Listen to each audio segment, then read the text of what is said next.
I am Amanda, 32 years old, and never imagined my hard-earned dream penthouse would become the center of a family war. My older sister Katherine always got what she wanted, but when she demanded my home, I finally said no. During her lavish wedding, her perfect facade cracked with a slap that echoed through the ballroom, exposing years of manipulation nobody saw coming. That single moment of public humiliation changed everything I thought I knew about family loyalty. Before I tell you how my sister's perfect wedding turned into a legal nightmare, drop a comment where you're watching from, and subscribe if you've ever had to stand up to entitled family members. Trust me, you'll want to hear what happened when my sister slapped me in front of a judge. Growing up with Katherine was like living in the shadow of a supernova. 7 years my senior, she commanded attention wherever she went, with her magnetic personality and stunning looks. Our parents adored her, giving her the newest clothes, the best opportunities, and seemingly endless praise. I was the quiet one, the afterthought, always trying to measure up, but never quite making the cut in their eyes. "Amanda, why can't you be more outgoing like your sister?" My mother would ask when I preferred reading in my room over attending social gatherings. Katherine never had trouble making friends. These comparisons became the soundtrack of my childhood, a constant reminder that I would always be second best. While Katherine breezed through life with everything handed to her, I learned early that I would have to work twice as hard for half the recognition. When college came around, Katherine attended an expensive private university on our parents' dime, complete with a luxury apartment and a brand new car. Meanwhile, I cobbled together scholarships, student loans, and worked 20 hours a week at the campus coffee shop to put myself through architecture school. Those years were grueling but formative. Between classes, work, and studio time, I barely slept 4 hours a night. My roommate Stephanie would often find me passed out at my drafting table, pencil still in hand. "You're going to work yourself to death," she'd warn. But I knew this was my only path forward. The hard work paid off when I graduated with honors and landed an entry-level position at Hartman & Associates, one of the most prestigious architectural firms in the city. Starting at the bottom, I spent years designing mundane structures like parking garages and storage facilities, but I poured my heart into every project. My dedication caught the attention of the senior partners, and I began climbing the ranks, eventually specializing in high-end residential properties. By 30, I had designed award-winning apartments for some of the wealthiest clients in the city. The irony wasn't lost on me that I still lived in a cramped one-bedroom rental with second-hand furniture while creating luxury spaces for others. But I had a plan. Every month I put aside a significant portion of my salary into savings, living frugally, and avoiding the lavish lifestyle many of my colleagues embraced. After 5 years of disciplined saving and a particularly generous bonus from a celebrity client, I finally had enough for a down payment on my dream home. The moment I stepped into the penthouse on Riverside Drive with its floor-to-ceiling windows showcasing panoramic city views, I knew this was it. The space was flooded with natural light, had high ceilings perfect for my art collection, and a terrace where I could grow the herb garden I'd always wanted. At 31, I signed the mortgage papers with shaking hands, still not quite believing this beautiful space was actually mine. Katherine, meanwhile, had flitted between relationships and jobs, never settling on anything for long. Our parents continued to support her financially well into her 30s, paying her rent when she was between opportunities, and covering her credit card bills when she overspent. Despite being the older sibling, she seemed perpetually stuck in adolescence, expecting others to clean up her messes. Her pattern of taking my things without asking had started in childhood with borrowed sweaters and CDs that were never returned. As adults, it evolved into borrowing larger sums of money that were conveniently forgotten, using my vacation days at our parents' beach house without asking, and once taking my car for a weekend trip that resulted in a fender bender she never offered to pay for. When Katherine met William at a charity gala, the family breathed a collective sigh of relief. Handsome, charming, and from a respected family, William seemed to bring out a more responsible side of my sister. He worked as a financial advisor for a prestigious firm, and appeared to have the stability Katherine desperately needed. Within 6 months they were engaged, and Katherine transformed into a woman obsessed with creating the perfect wedding. What none of us knew then was that beneath William's polished exterior and Katherine's newfound happiness lay serious financial problems. William's investment firm had taken significant losses during the recent economic downturn, and his personal finances were not nearly as robust as he portrayed. Katherine, with her penchant for luxury and disregard for budgets, had accumulated substantial credit card debt that she'd kept hidden from everyone, including William. Despite our complicated history, I was genuinely happy for Katherine when she announced her engagement. Perhaps marriage would give her the purpose and direction she'd been lacking. I offered to help with wedding planning and even designed custom invitations as my gift to the couple.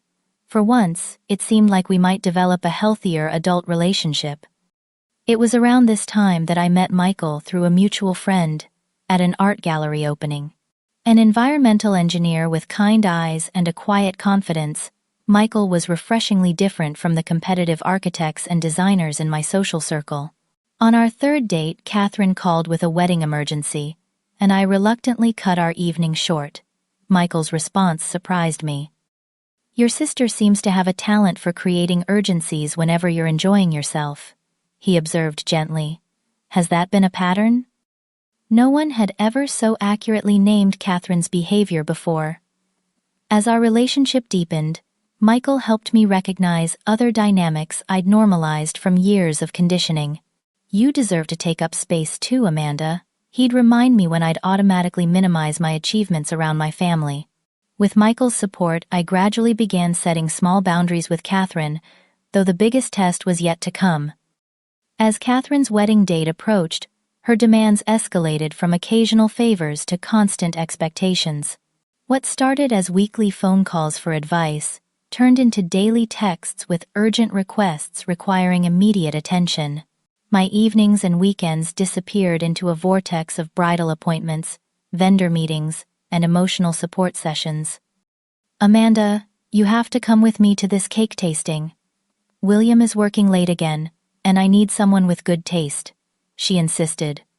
One Tuesday afternoon when I was on deadline for a major project. When I explained I couldn't leave work, she sighed dramatically. "I guess some things are more important to you than your only sister's happiness." The guilt trips were effective, and I found myself rearranging my professional and personal life to accommodate her increasingly unreasonable demands. Michael noticed my growing exhaustion and suggested I establish clearer boundaries, but years of family dynamics made this easier said than done. 3 months before the wedding, Katherine called with what seemed like a reasonable request. "The photographer wants to do our engagement photos in an upscale setting with city views. Could we possibly use your penthouse? It would be perfect with those windows and that gorgeous terrace." I agreed without hesitation. My home was indeed photogenic, and this was something concrete I could offer that would actually help. The day of the photoshoot, I took the morning off work to clean and style the apartment, arranging fresh flowers and ensuring everything looked magazine-worthy. Katherine arrived with William the photographer and 3 large suitcases filled with outfit options. "We'll just be a few hours," she promised, as they took over my bedroom to change. I made coffee for everyone and retreated to a corner with my laptop to catch up on work emails. As the photographer captured the couple in various poses around my apartment, I noticed Katherine's lingering glances at my furnishings, the way her hand trailed possessively along my kitchen countertops. During a break, she cornered me in the hallway. "This place is even more gorgeous than I remembered," she said, her voice taking on a tone I recognized from childhood, the one she used when she wanted something. "You know, William and I have been talking about where we'll live after the wedding. His place is so bachelor pad and mine is too small for us both." A warning bell chimed faintly in my mind, but I ignored it. "There are some great properties coming on the market in Brookside. I could connect you with my realtor if you'd like." Katherine waved her hand dismissively. "Real estate is so expensive right now, and we'll have all these wedding expenses." She paused meaningfully. It would be so much easier if we had a place to stay while we figure things out. The implications hung in the air between us. You mean like temporarily? I asked cautiously. Well, I was thinking about your honeymoon. I offered, trying to find a compromise. If you need to save money, you're welcome to stay here while I'm at the Henderson project in Chicago next month. It would give you 2 weeks in the penthouse as a mini honeymoon. Catherine's eyes lit up, but not with gratitude. There was calculation there that made me uneasy. That would be perfect, she exclaimed, hugging me tightly, before rushing back to continue the photoshoot. That evening, after everyone left, I noticed small things out of place. My spare key was no longer on its hook in the kitchen, and several drawers in my home office appeared to have been rifled through. I dismissed my concerns as paranoia, until 2 weeks later when I came home early from work to find Katherine in my apartment with a real estate agent. What's going on? I asked, standing in my own doorway feeling like an intruder. Katherine barely flinched. Amanda, I didn't expect you until later. She turned to the woman beside her. This is my sister, the current owner. The real estate agent extended her hand. Jennifer Lane. Your sister was just showing me the property. The square footage is impressive for this neighborhood, and these views would certainly command top dollar. Confused, and increasingly angry, I waited until Jennifer excused herself to use the bathroom before confronting Katherine. Why are you showing my home to a real estate agent? And how did you even get in? Don't be so dramatic, Katherine replied, rolling her eyes. I made a copy of your key during the photo shoot. And I'm not selling your place. I'm just getting a valuation. A valuation for what I demanded. Katherine sighed as if I were being intentionally obtuse.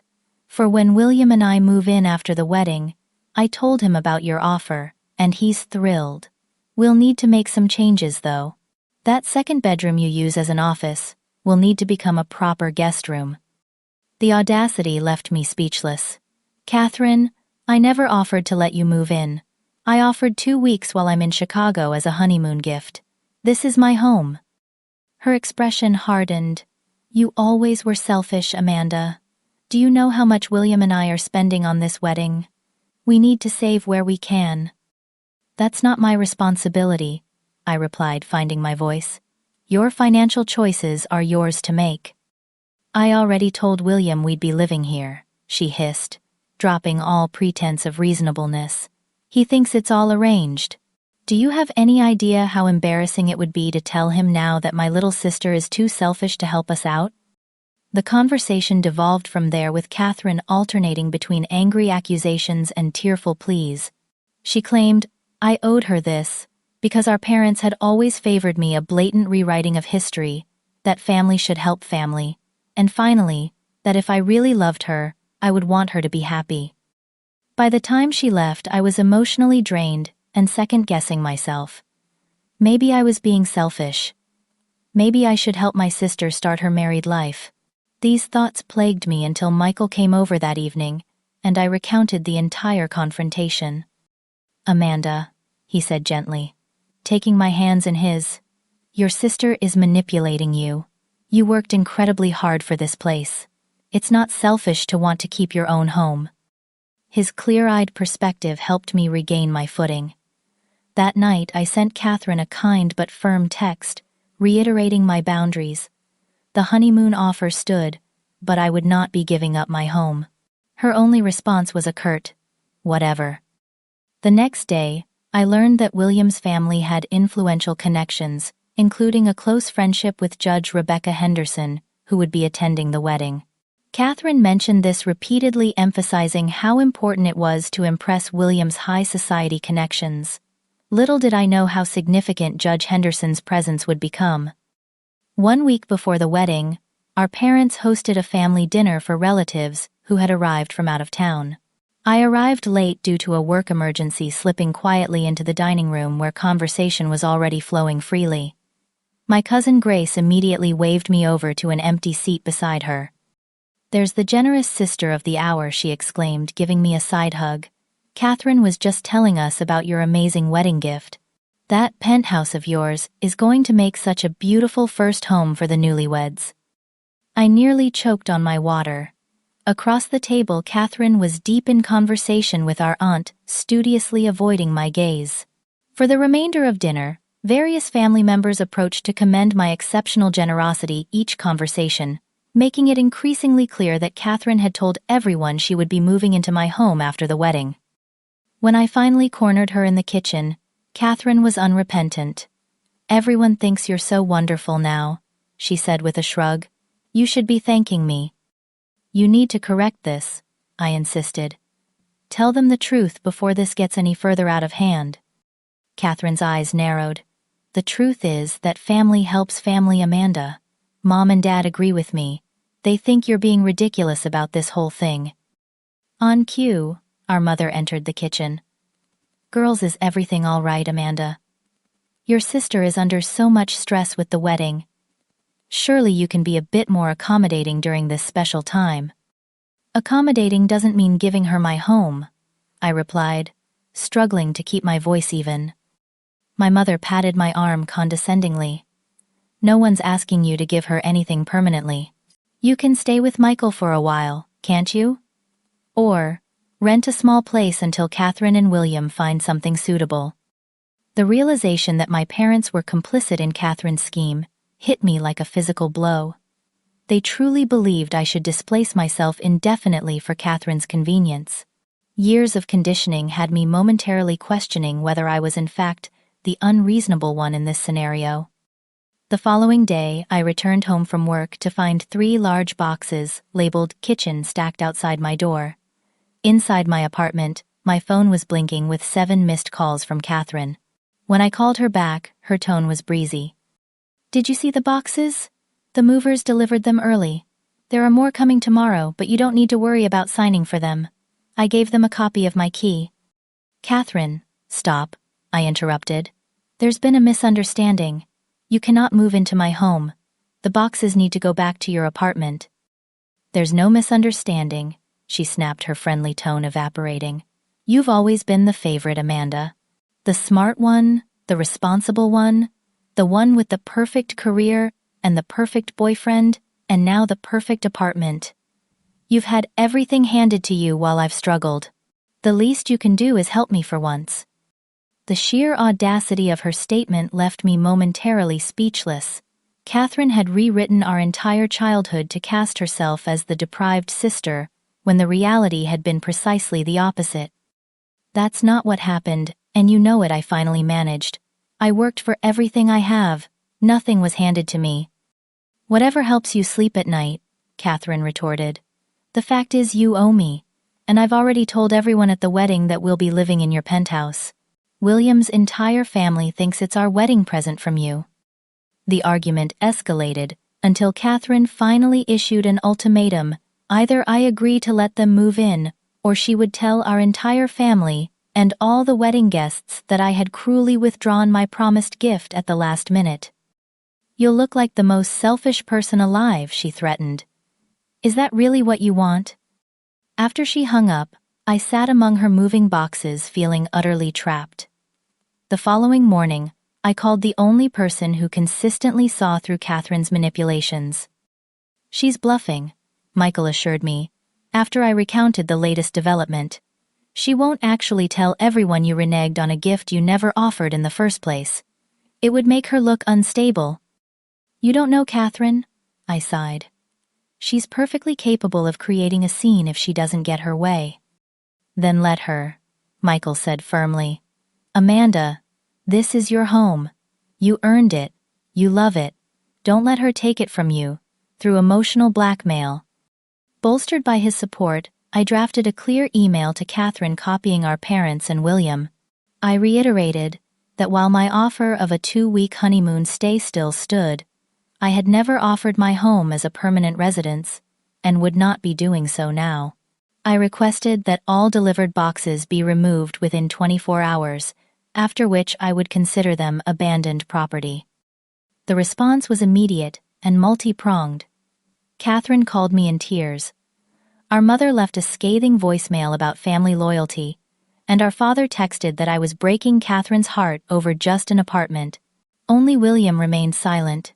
making me wonder if he was truly aware of what Katherine had been planning. The day before the wedding, I was serving as reluctant bridesmaid at Katherine's final dress fitting, when I overheard her speaking to her maid of honor in the dressing room. "Don't worry about the living situation," Katherine was saying. "I'll have that penthouse one way or another. Amanda will cave, she always does. And if she doesn't, I have other methods." The cold calculation in her voice sent chills through me. This wasn't just my entitled sister making impulsive demands. This was a deliberate campaign to take something that belonged to me. For a moment, I considered backing out of the wedding entirely, but the family fallout would be nuclear. Instead, I resolved to attend as planned, but remain vigilant against whatever methods Katherine had in mind. That night, I changed all my passwords, secured important documents in a safe deposit box, and for the first time, seriously questioned whether I wanted to maintain a relationship with a sister who valued her desires over my boundaries. The answer wasn't as clear as it should have been, clouded by years of family expectation and my own lingering hope that Katherine might somehow change. The morning of Katherine's wedding dawned bright and clear, a perfect October day, with just enough crispness in the air to feel festive without being cold. Despite my apprehension, I arrived at the bridal suite, as scheduled, armed with emergency supplies and a determined smile. Katherine was surprisingly civil, perhaps too focused on the minutiae of her special day to continue our property dispute. The ceremony venue, an historic stone church with stained glass windows and ivy-covered walls, looked like something from a fairy tale. Every detail had been meticulously planned, from the string quartet playing softly as guests arrived to the cascading white orchid arrangements flanking the altar.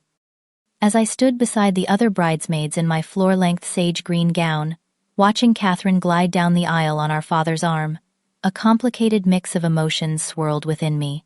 Despite everything, she was still my sister, and there was a part of me that genuinely wanted her to find happiness. She looked radiant in her designer gown, her face glowing with what appeared to be authentic joy as she approached William. The ceremony proceeded without a hitch. The couple exchanged traditional vows, though I noticed Katherine emphasized the "for richer" part with particular enthusiasm. When the minister pronounced them husband and wife, the assembled guests erupted in applause, myself included. For a brief, optimistic moment, I wondered if the penthouse drama had been a stress-induced aberration, something we could move past, now that the wedding pressure was behind us. This hope lasted precisely until the reception, which was held in the grand ballroom of the Windsor Hotel. Crystal chandeliers cast a warm glow over 300 elegantly dressed guests, mingling at tables adorned with elaborate floral centerpieces and gold-accented china. A 10-piece orchestra played softly in the background as waiters circulated with champagne and hors d'oeuvre.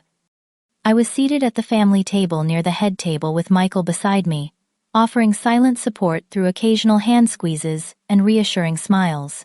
From our vantage point, I could see Judge Henderson, an elegant woman in her 60s, with silver hair and impeccable posture, seated at a prominent table with other members of William's extended family and professional connections. After the first course was served, the best man rose for his toast, followed by the maid of honor. Both speeches were appropriately sentimental and humorous, drawing appreciative laughter and a few tears from the crowd. Then, unexpectedly, Katherine stood and tapped her glass. "William and I want to thank everyone for coming to celebrate with us today," she began, her voice carrying clearly through the ballroom. "We're overwhelmed by your love and generosity." She proceeded to thank various people individually: her parents for their emotional support, William's parents for welcoming her into their family, and specific friends for their roles in the wedding. Then her gaze fixed on me, and her smile took on an edge that immediately set alarm bells ringing. "And a special thank you to my baby sister Amanda," she continued, raising her glass in my direction. All eyes in the room turned toward me. "Not only has she been my rock throughout the wedding planning, but she's given us the most generous wedding gift imaginable. Thanks to Amanda's incredible generosity, William and I will be starting our married life in her beautiful penthouse apartment." A murmur of impressed reactions rippled through the crowd, Beside me, Michael tensed. Across the room, I noticed Judge Henderson's eyebrows raise slightly as she glanced between Katherine and me with evident interest. Amanda knows how much we've admired her place. Katherine continued, her voice dripping with false sweetness, and when she offered to let us make it our first home together, we were just overwhelmed with gratitude. Isn't that right, William? William, who had been taking a sip of champagne, looked momentarily confused, but recovered quickly with a non-committal smile. His reaction confirmed my suspicion that he wasn't fully aware of Katherine's machinations. Several guests approached our table afterward, congratulating me on my extraordinary generosity. Each comment felt like a twist of the knife, especially when accompanied by remarks like, "You must be very successful to be able to give away a penthouse," or, "Where will you be living now?" I smiled tightly through these interactions, until I could stand it no longer. When a distant cousin expressed amazement at my sacrifice, something in me snapped. "Actually, there's been a misunderstanding," I said, loud enough for nearby tables to hear. "I've offered Katherine and William my apartment for a 2-week honeymoon stay, while I'm away on business, not as a permanent residence." The cousin looked embarrassed and quickly excused herself. Within minutes, confused whispers were circulating through the reception. Katherine, who had been making her rounds among the guests, caught wind of the clarification and made a beeline for our table, her white gown billowing behind her like storm clouds. "What are you doing?" she hissed, gripping my arm tightly and pulling me to my feet. "Correcting your lie," I replied, keeping my voice low but firm.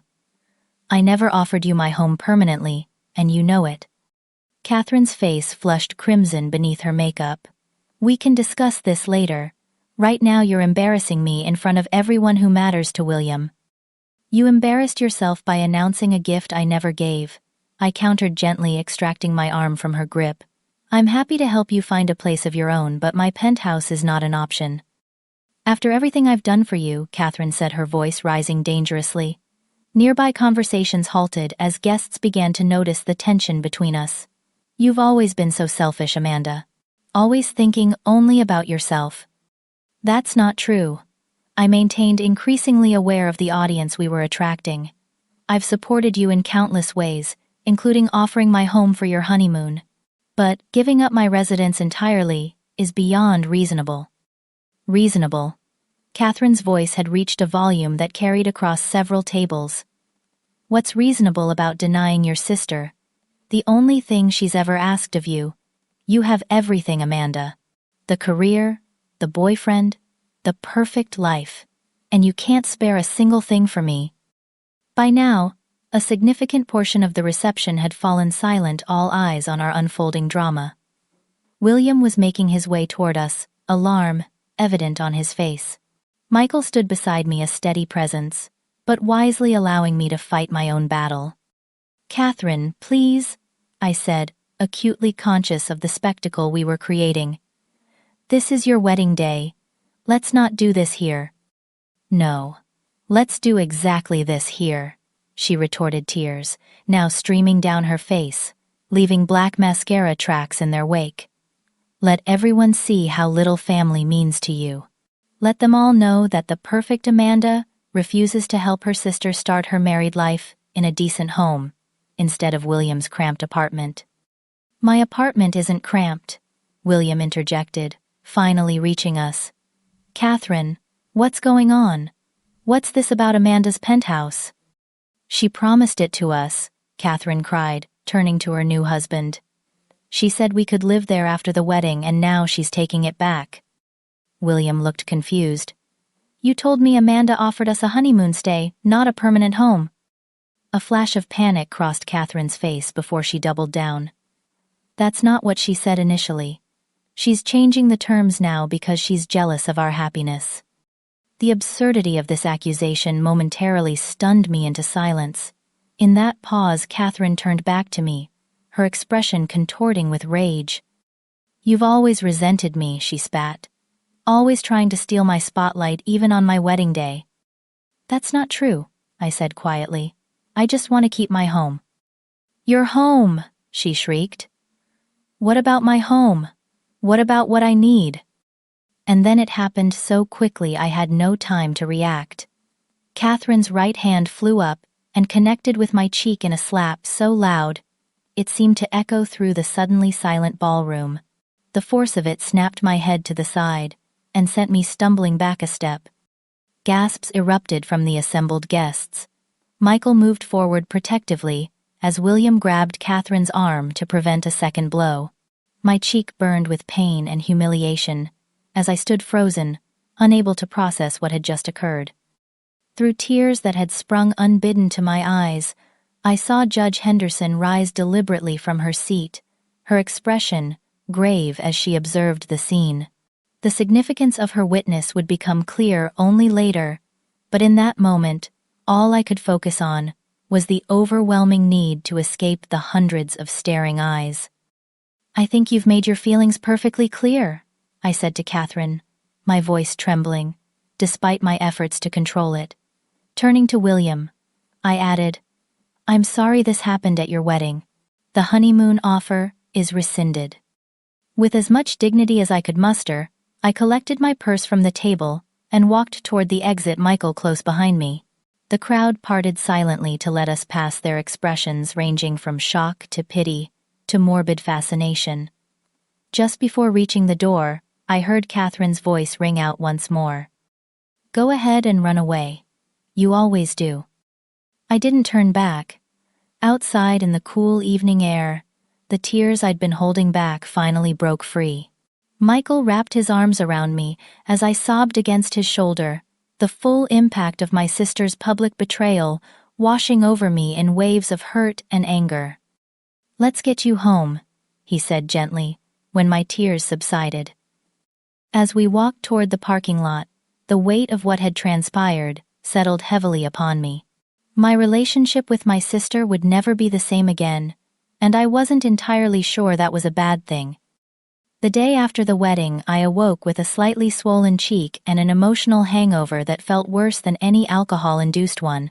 My phone displayed 37 missed calls and over 50 text messages, most from family members, either demanding I apologize to Katherine for ruining her wedding or checking if I was okay after the shocking incident. I silenced my phone and spent the day in bed, alternating between crying and staring numbly at the ceiling. Michael brought soup and sat with me in patient silence, offering comfort without pressure to talk. By evening, I felt strong enough to read some of the messages. My mother had sent several increasingly agitated texts, insisting I call Katherine immediately to make amends. She was under tremendous stress, one message read. "You know how important this wedding was to her. The least you could do is overlook one momentary lapse." My father's messages were less demanding, but still placed the burden of reconciliation on me. Friends who had witnessed the incident were universally supportive, expressing shock at Katherine's behavior and assuring me I'd done nothing wrong. Caroline, my closest friend since college, left a voicemail that made me smile for the first time since the slap. "I always knew your sister was a piece of work," she said. "But holy crap, Amanda, that was next level. Call me when you're ready to talk, and remember, family doesn't get a free pass to treat you like garbage." Katherine and William had departed immediately after the reception for a week-long Caribbean cruise, a fact for which I was profoundly grateful. The breathing room allowed me to process my feelings without immediate confrontation, though I knew the reckoning was merely postponed, not avoided. The Monday after the wedding, I returned to work, concealing the fading mark on my cheek with makeup and deflecting questions about the wedding with vague pleasantries. I was in the middle of a client meeting when my assistant interrupted with an urgent message. "There's a Judge Henderson in the lobby asking to speak with you," she whispered. "She says it's important." Surprised and somewhat apprehensive, I excused myself and went to meet the judge, whom I recognized immediately from the wedding. Up close, Rebecca Henderson was even more impressive, with keen, intelligent eyes that seemed to look straight through social niceties to the truth beneath. "Miss Reynolds," she greeted me, extending her hand. I apologize for the interruption, but I felt this conversation would be better had in person, rather than over the phone. I led her to an empty conference room, curious about what could possibly bring a judge to my workplace unannounced. Once seated, she came directly to the point. "I witnessed the unfortunate incident at your sister's wedding," she began. "While family disputes are normally outside my professional purview, certain aspects of what I observed raised concerns that I feel obligated to address." My stomach tightened with anxiety. "I'm not sure I understand." Judge Henderson's expression softened slightly. "I'm here as a friend of the family and as someone concerned about what appears to be a pattern of behavior. Your sister's public claims about your property, followed by her reaction when contradicted, suggest this may not be an isolated incident." "It's complicated," I admitted. "Katherine has always been demanding, but she's never been violent before." "Violence often escalates from other forms of boundary violations," the judge noted. "Has your sister made any attempts to access your property without permission?" The question caught me off guard. "She made a copy of my key without asking," I replied. "And she had moving boxes delivered to my apartment." Judge Henderson nodded thoughtfully. "That's concerning. I would strongly advise changing your locks immediately and installing a security system if you don't already have one." Her suggestion seemed extreme until she continued.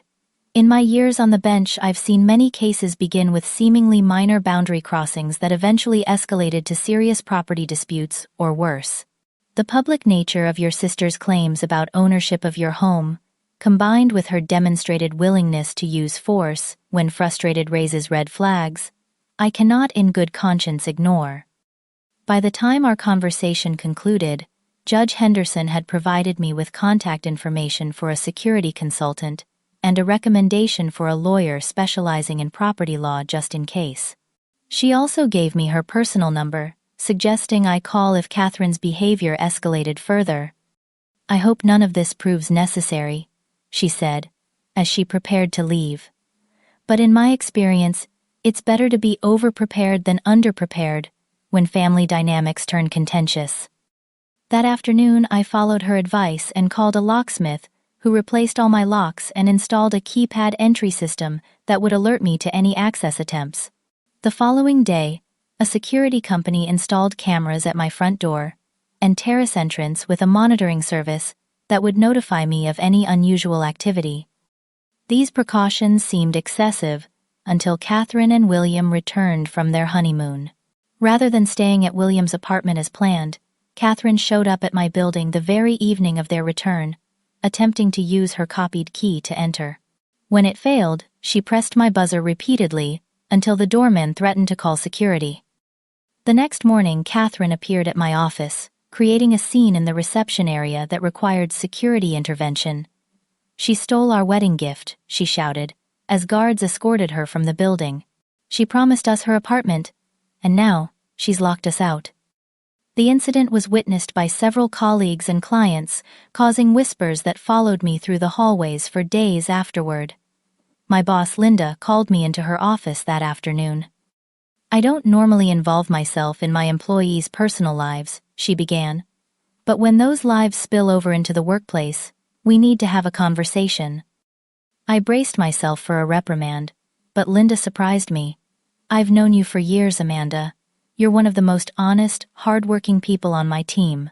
If your sister is claiming you promised her your home, I know without asking that she's not telling the truth."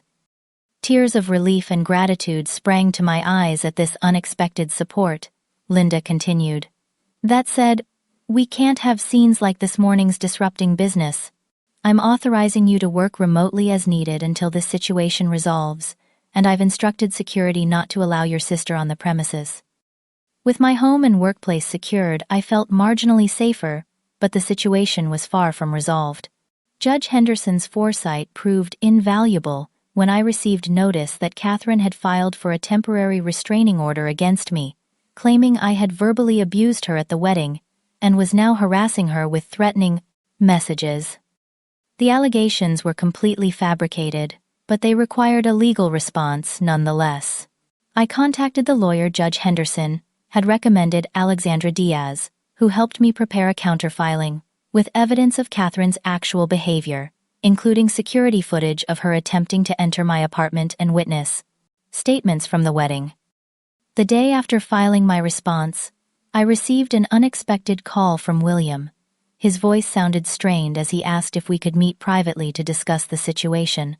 Against Michael's advice, I agreed to coffee at a public location where William arrived, looking exhausted and considerably less polished than at the wedding. "I need to apologize," he began without preamble. "I had no idea Katherine had told people we would be living in your apartment. She told me you'd offered a 2-week stay during your business trip, nothing more." His distress seemed genuine as he continued, "Since we've been back, I've discovered several other misrepresentations. Katherine has substantial credit card debt she never disclosed before our marriage. She's been opening accounts in both our names without my knowledge." The conversation revealed that Katherine's deception extended far beyond the penthouse issue. She had apparently created an elaborate fiction about their financial situation, making commitments and purchases they couldn't afford, while assuring William that everything was under control. "I'm not trying to excuse her behavior at the wedding," he said, running a hand through his disheveled hair. "What she did was inexcusable. I just wanted you to know that I wasn't part of any plan to take your home, and I'm dealing with my own revelations about who I actually married." His candor moved me to share some of my own experiences with Katherine's manipulative behavior. By the time we parted, a tentative alliance had formed between us based on mutual concern about Katherine's increasingly erratic actions. That alliance proved valuable when my parents organized a family meeting ostensibly to heal the rift between Katherine and me. What began as a mediation attempt quickly devolved into an ambush, with Katherine tearfully recounting how I had humiliated her at her wedding, and was now turning William against her with vicious lies. "All I ever wanted was a place for us to start our marriage," she sobbed. "Amanda promised us her penthouse, and then publicly took it back, just to embarrass me." When I attempted to defend myself, our parents immediately sided with Katherine. "You've always been so competitive with your sister," my mother lamented. "Even as a child, you couldn't stand to see her happy." William, who had insisted on attending despite Katherine's objections, finally intervened. "That's not what happened," he stated firmly. "Katherine told me Amanda offered a 2-week stay, not permanent residence. She's been telling different stories to different people, and I'm concerned about why." The meeting ended with Katherine storming out, and my parents following her, leaving William, Michael, and me sitting in awkward silence. The gulf between my family's perception and reality had never felt wider, but for the first time I wasn't questioning my own recollection of events. The pattern of manipulation that Michael had helped me recognize was now visible to others, as well, validating what I had experienced for years, but never fully acknowledged. That night, as Michael and I discussed the day's events, I had a revelation that was both painful and liberating. "I've been the victim of Katherine's emotional abuse my entire life." I said the words, feeling strange, but true on my tongue, and my parents have enabled it every step of the way. Michael squeezed my hand supportively. "Recognizing the pattern is the first step to breaking it. You can't change Katherine, but you can change how you respond to her." With that understanding came a newfound determination to stand my ground, regardless of family pressure or emotional manipulation. The legal battle Katherine had initiated would force a reckoning that was perhaps long overdue. Katherine's restraining order attempt was merely the opening salvo in what became a protracted legal conflict. When it was dismissed due to lack of evidence, she escalated by filing a civil suit claiming I had verbally promised her my penthouse as a wedding gift, and was now reneging on that commitment. The lawsuit was baseless from a legal standpoint, as verbal promises regarding real estate generally aren't enforceable without supporting documentation. However, as my attorney Alexandra explained, the purpose wasn't necessarily to win, but to create enough hassle and expense that I might settle just to end the ordeal. "Your sister is banking on the fact that family disputes are messy, and that you might give in rather than air private matters in court," Alexandra said during our strategy session. "She's also likely counting on your parents to pressure you into settling." Judge Henderson, though, she had to recuse herself from any official involvement due to her connection to both parties, continued to provide moral support and practical advice behind the scenes. Document everything she counseled. Every interaction, every message, every witness account of past behavior patterns. Courts look for consistency over time. The discovery process became a revelation in itself. Alexandra's team uncovered a pattern of Katherine manipulating others that extended far beyond our family circle. Former friends, roommates, and colleagues provided statements describing various schemes ranging from borrowed possessions that were never returned to more elaborate cons involving fabricated emergencies to extract money or favors. More disturbing were the emails and texts recovered from Katherine's accounts, revealing her calculated plan regarding my penthouse. Messages to friends boasted about how she would eventually wear Amanda down and end up with that amazing apartment one way or another. One particularly damning exchange with her maid of honor discussed various strategies for creating public pressure, including the wedding announcement that had led to the slapping incident. "I'll make the announcement during my speech," she had written 2 weeks before the wedding. "Once I publicly thank her for giving us the penthouse as our wedding gift, she'll be too embarrassed to contradict me in front of everyone." Amanda always caves when she's put on the spot. The evidence painted a picture not of impulsive entitlement, but of deliberate, premeditated manipulation. This realization was both disturbing and strangely validating. I hadn't been imagining or exaggerating Katherine's behavior. If anything, I had underestimated the extent of her calculations. Several wedding guests voluntarily came forward with statements about Katherine's claims prior to the wedding. Judge Henderson's assistant had overheard Katherine telling multiple guests that I had generously gifted them my penthouse weeks before she made the public announcement. The photographer from the engagement session confirmed overhearing Katherine's plans to use my apartment as their permanent residence, despite my clear statements about a temporary stay only. While the legal proceedings advanced, Katherine launched a secondary campaign to damage my professional reputation. She created social media posts claiming I designed structurally unsound buildings and had stolen clients from former employers. She contacted several of my clients directly spreading misinformation about project timelines and budget overruns. Linda, my boss, called me into her office after receiving a particularly vicious email from Katherine. "This has gone beyond a family squabble," she said, showing me the message that accused me of professional misconduct and threatened to expose me to the Architectural Licensing Board. "This is now affecting the firm's reputation. We need to take action." With the firm's backing, we added defamation to our countersuit, strengthening our legal position, but further escalating the conflict.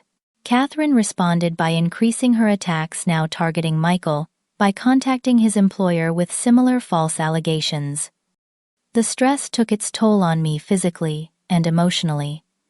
I developed insomnia, lost weight, and found myself jumping at sudden noises.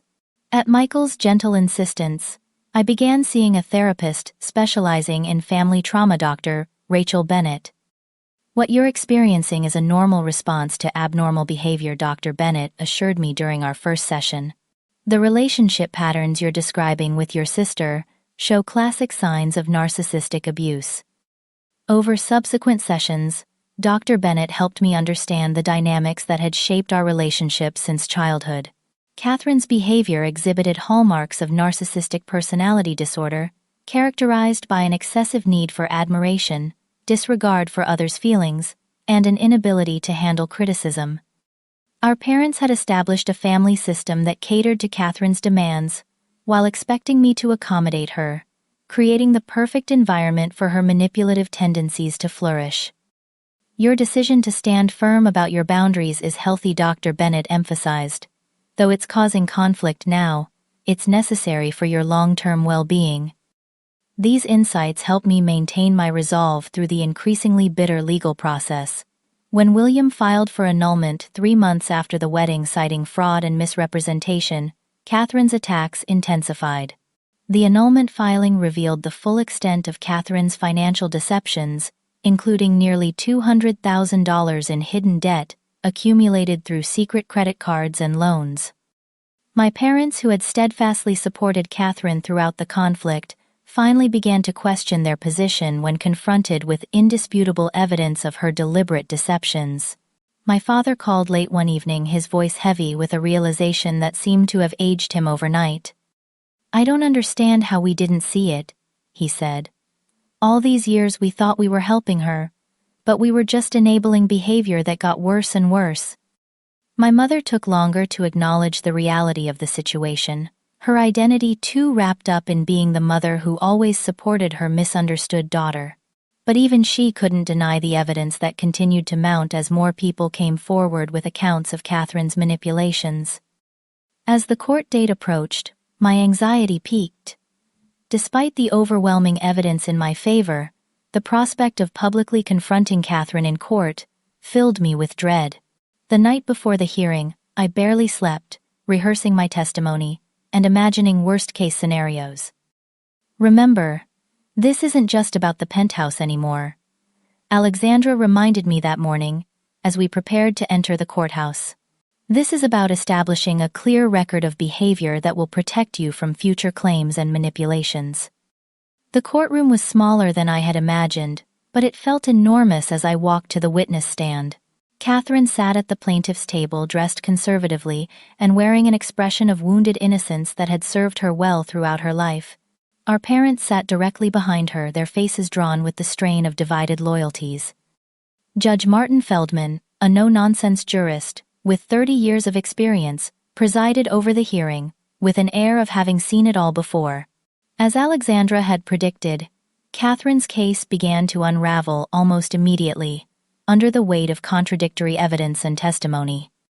Her attorney attempted to paint a picture of a generous sister who had offered her home as a wedding gift, only to cruelly withdraw it out of jealousy.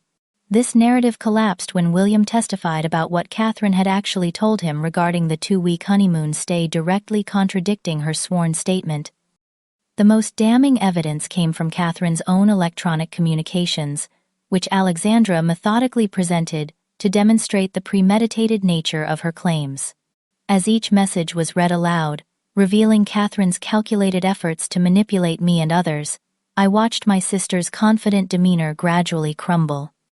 When my turn came to testify, I spoke clearly about the pattern of boundary violations leading up to the wedding incident, my voice growing stronger as I recounted years of similar behavior that I had previously excused or minimized.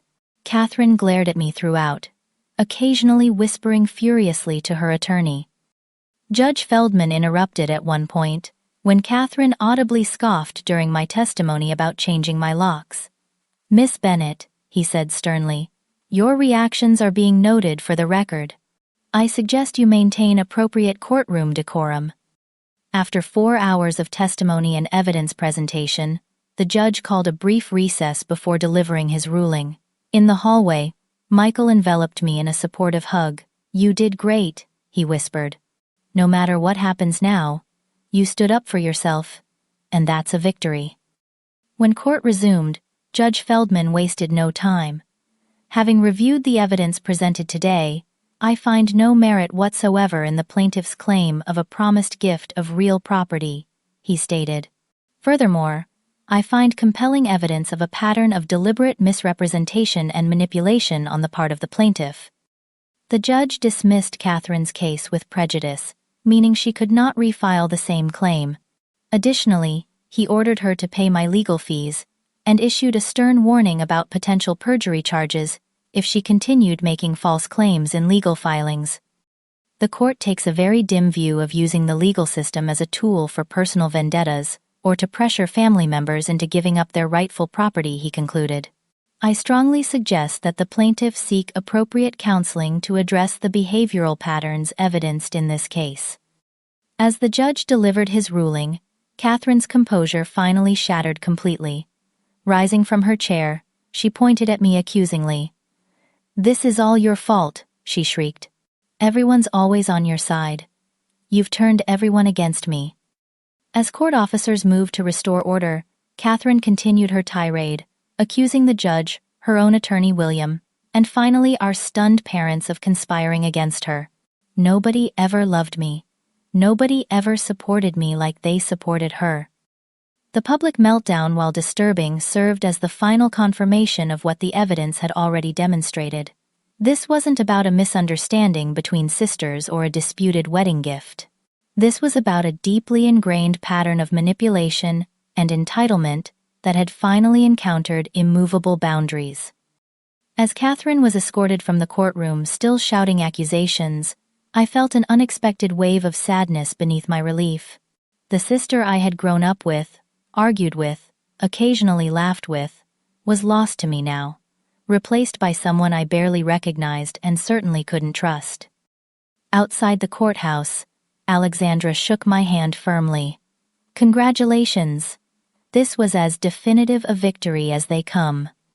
But as I watched my parents follow Katherine's retreating figure, their faces etched with confusion and grief, I knew that in family matters there are rarely true victories, only necessary resolutions and painful growth. 6 months after the court case, my life had achieved a new equilibrium.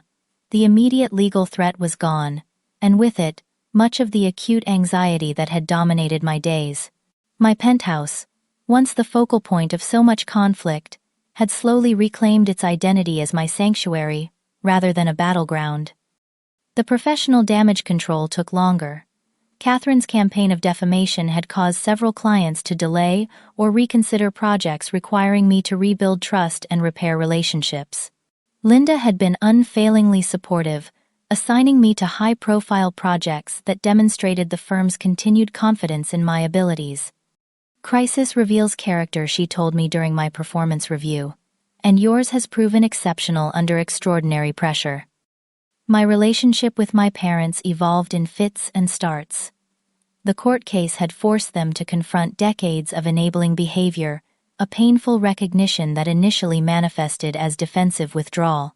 For several weeks after the hearing, they maintained minimal contact, processing their own complicated feelings about their role in Katherine's development. My father was the first to reach out meaningfully, calling one Sunday afternoon to ask if we could meet for coffee. At a quiet corner table in my favorite cafe, he struggled to find the right words before finally speaking from the heart. "I failed you both," he said, his voice rough with emotion. "I thought I was being a good father by giving Katherine what she wanted, and expecting you to be the reasonable one. I never realized I was helping create the very problems that would eventually tear our family apart." The conversation was awkward, but healing, opening a door to a more honest relationship than we'd ever had.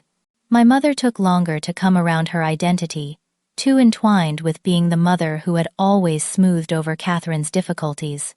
But eventually, she too reached out her perspective, shifted by Katherine's increasingly erratic behavior following the court case. "I always thought you were the strong one who didn't need my protection," she admitted during a tearful lunch. "I was wrong to put that burden on you, and wrong to expect you to keep sacrificing for Katherine's sake." William and I maintained an unexpected friendship through the aftermath. His annulment was granted based on Katherine's financial deceptions, and he was slowly rebuilding his life and credit. We occasionally met for coffee, comparing notes on our parallel journeys of recovery from Katherine's influence. "You know what the strangest part is," he reflected during one such meeting. "I still sometimes catch myself wondering if I was too harsh, if I should have tried harder to make it work." That's how effective she was at making me question my own reality. I knew exactly what he meant. Despite overwhelming evidence and the unequivocal court ruling, I still experienced moments of doubt, wondering if I had somehow failed my sister by refusing to give her what she wanted. Dr. Bennett assured me this was normal, a lingering effect of long-term manipulation that would fade with time and continued boundary maintenance. Michael had been my rock throughout the ordeal, providing unwavering support without trying to take over or fight my battles for me. Our relationship deepened through the crisis, his steadfast presence, a counterpoint to the chaos Katherine had generated. Katherine herself remained the great unanswered question in my life. After her courtroom meltdown, she had cycled through various strategies, from rage to victim positioning to grudging attempts at reconciliation when other approaches failed.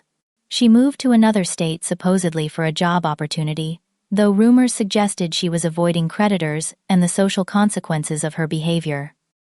We had no direct contact for months, my boundary enforced by the continued restraining order, Alexandra had advised me to maintain. Then on my birthday, an unmarked package arrived, containing a handwritten letter and a small framed photograph of us, as children arms around each other grinning at the camera.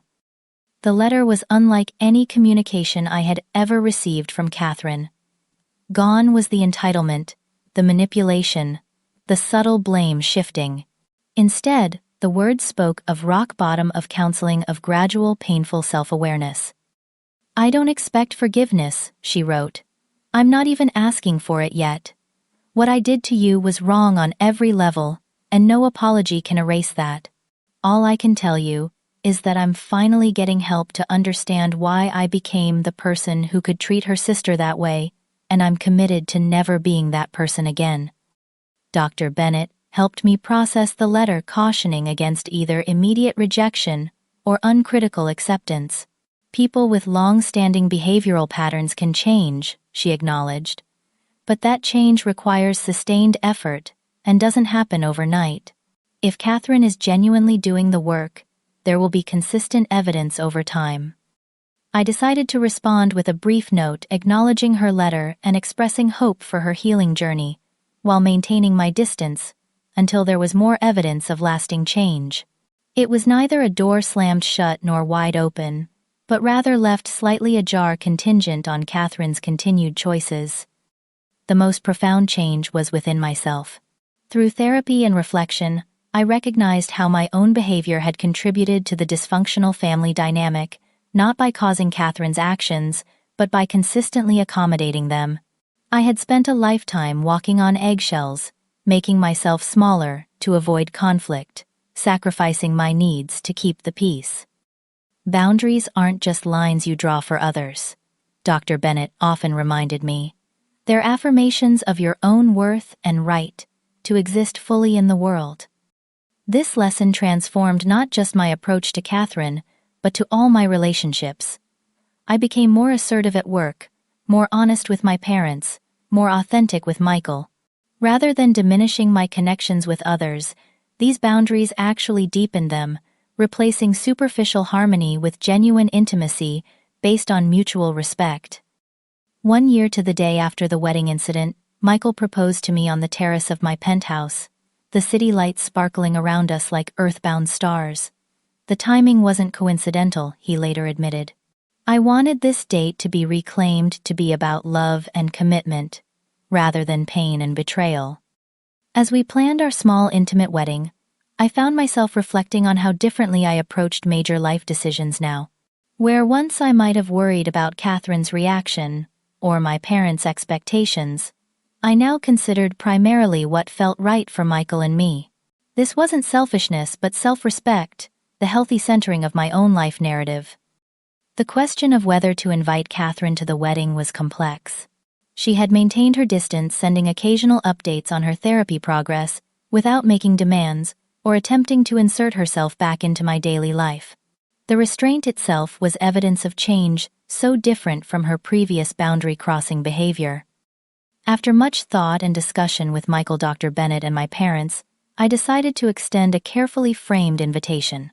It wasn't a return to our previous relationship, but an opportunity to begin defining a new one based on mutual respect rather than historical patterns. Katherine's response was equally measured. She accepted with gratitude but acknowledged the complexity, offering to stay at a hotel rather than with family, and to step back if her presence caused any stress. "This day is about you and Michael," she wrote. "My only role is to support that authentically." The wedding itself was everything Katherine's had not been small and genuine rather than large and showy.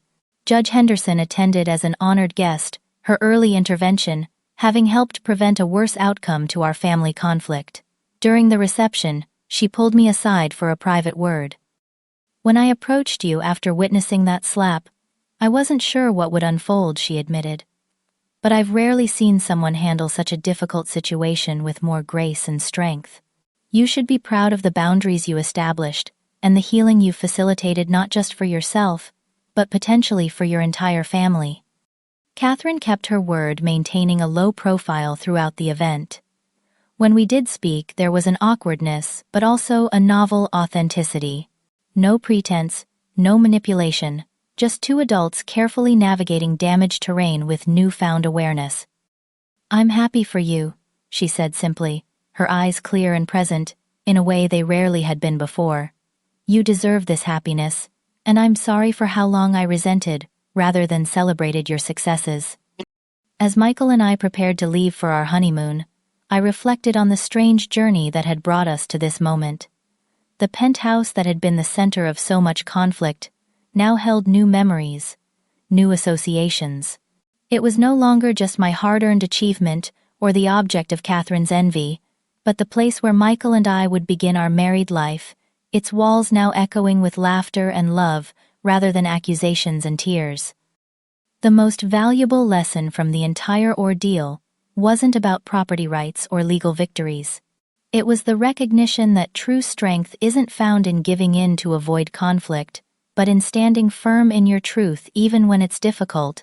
It was understanding that forgiveness doesn't require forgetting or vulnerability to further harm, but can coexist with strong boundaries. Most importantly, it was learning that family love, when healthy, supports individual growth rather than demanding sacrifice of self. Looking back at the wedding day slap that had once seemed like the end of my relationship with my sister, I now saw it differently, not as a conclusion, but as a painful but necessary catalyst for change. Sometimes the most loving thing we can do for others is to stop protecting them from the consequences of their actions, allowing the truth to create possibility for genuine transformation. As I prepare to close this chapter of my life story, I want to ask you, have you ever had to establish difficult boundaries with family members who couldn't respect your personal space or property? Did standing your ground ultimately lead to healthier relationships? Or are you still navigating those challenging waters? Share your experiences in the comments below, and if this story resonated with you, please like, subscribe, and share it with someone who might be struggling with similar family dynamics. Remember, setting boundaries isn't selfish. It's an act of self-respect that can ultimately lead to more authentic connections with the people who truly matter. Thank you for listening to my journey, and I wish you courage and clarity in your own.